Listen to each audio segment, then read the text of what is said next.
প্রতিদিন টাইম মতো খাবার খাচ্ছেন, কিন্তু আপনি সেই আগের মতো রোগা এবং পাতলাই থেকে যাচ্ছেন। আমাদের কাছে অনেকেই বলে, "ভাই আমি মোটা হতে চাই।" আজ আমি এই ভিডিওতে দেখাবো কিভাবে আমরা সহজ এবং ঘরোয়া উপায়ে মোটা হতে পারি এবং কোনো ওষুধ ছাড়া কিভাবে আমরা ন্যাচারাল প্রকৃতিতে মোটা হতে পারি। তো চলুন কথা না বাড়িয়ে ভিডিওটি শুরু করা যাক। মোটা হওয়ার প্রথম শর্ত হচ্ছে আমরা কি কারণে মোটা হচ্ছি না সেটাকে আইডেন্টিফাই করা। মোটা না হওয়ার কারণ: খাবার ঠিকমতো না খাওয়া, শরীরে চর্বি জমার সুযোগ না দেওয়া, অতিরিক্ত দৌড়ঝাঁপ করা, কম ঘুমানো, এগুলোই আমাদের মোটা হওয়ার পিছনে সবথেকে বেশি প্রভাব ফেলে। আর সবথেকে গুরুত্বপূর্ণ হচ্ছে শুধু খাওয়া না, ভুল লাইফস্টাইল মেনে চললে আমাদের শরীর কখনোই মোটা হবে না।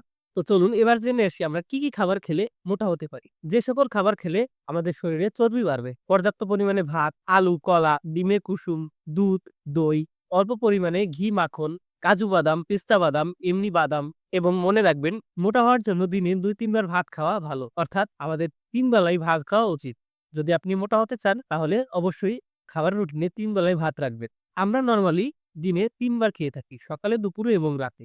কিন্তু আমরা যারা মোটা হতে চাই তাদের বেলায় আমরা দিনে ৫ থেকে ৬ বার খাওয়া উচিত। কারণ এই খাবারই আমাদের মোটা হওয়ার মেইন এবং প্রধান ভূমিকা পালন করে। তাই জন্য আমাদের দিনে ৫ থেকে ৬ বার খাওয়া উচিত এবং খাবারের মাঝে বেশি গ্যাপ দিবেন না। আরেকটা জিনিস যেটা না বললেই নয়, আমরা যারা ব্যায়াম করে থাকি তাদের শরীর এমনিতেই অনেকটা স্লিম হয়ে যায়। তাই আমাদের যারা একদম চিকন আছে তাদের বেলায় কখনোই ব্যায়াম করবেন না।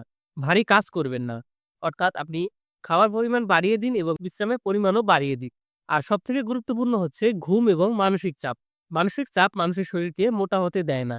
মনে রাখবেন, আমাদের শরীর সম্পূর্ণ নির্ভর করে আমাদের মস্তিষ্কের উপরে। আমাদের মস্তিষ্কে যদি প্রেশার ক্রিয়েট হয় সেক্ষেত্রে আমরা অনেক টেনশন ফিল করি। যার কারণে আমাদের মোটা হওয়ার সবথেকে বেশি বাধা প্রদান হয়। তাই আমাদের সবসময় ঘুম ও মানসিক চাপ নিয়ন্ত্রণ রাখতে হবে। প্রতিদিন ৮ থেকে ৯ ঘন্টা ঘুমাতে হবে। টেনশন করা যাবে না।